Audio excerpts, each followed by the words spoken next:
आप सभी दोस्तों को मेरा नमस्कार। दोस्तों, मेरी आज की कविता मच्छर ने की आत्महत्या कैसे की, सुनिएगा। इस कविता के द्वारा आपको समझ में आ जाएगा। बहुत दिनों बाद मुझे लग रहा था कि आज रात सुकून से सो पाऊंगा।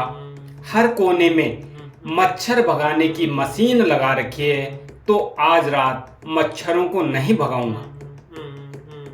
बहुत दिनों बाद मुझे लग रहा था कि आज रात सुकून से सो पाऊंगा। हर कोने में मच्छर भगाने की मशीन लगा रखी है, तो आज रात मच्छरों को नहीं भगाऊंगा। लेकिन जैसे ही खाना खाकर बिस्तर पर सोने क्या गया, पता नहीं किस कोने से एक कमबख्त मच्छर मेरे पीछे पीछे हो लिया। थोड़ी देर बाद जैसे ही नींद आने वाली थी, कमबख्त मच्छर मेरे कान के पास गुनगुनाने लगा।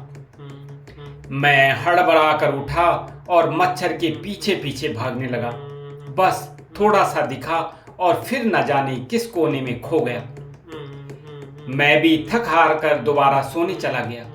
लेकिन फिर नींद जैसे ही आने वाली थी, मच्छर फिर से दूसरे कान के पास गुनगुनाया और लगा जैसे कह रहा हो, मुझे मत डराओ इन टिमटिमाती मच्छर मारने की मशीनों से। मुझे मत डराओ इन टिमटिमाती मच्छर मारने की मशीनों से। मैं तुम्हारा खून पी पी कर अपनी इम्यूनिटी बढ़ाने में लगा हूं कई महीनों से। मैं दोबारा उठा इस मच्छर को मारने, लेकिन मार नहीं पाया। हर बार की तरह इस बार भी इस मच्छर ने मुझे खूब दौड़ाया। आखिर मैंने हार मान ली और सरेंडर कर दिया इस मच्छर के आगे।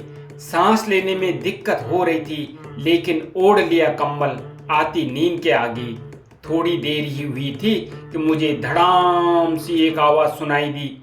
उठकर लाइट जलाई तो देखा जमीन पर मच्छर की देह पड़ी थी।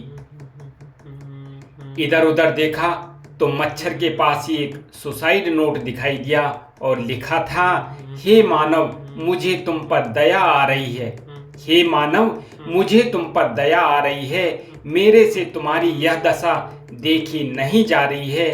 तुझे न दिन का चैन न रात की नींद मिल पा रही है। तुझे न दिन का चैन न रात की नींद मिल पा रही है। इसलिए अब मैं सदा सदा के लिए जा रहा हूं और तुम्हारी इस दयनीय दशा पर दया खाकर आत्महत्या कर रहा हूं। और तुम्हारी इस दयनीय दशा पर दया खाकर आत्महत्या कर रहा हूं।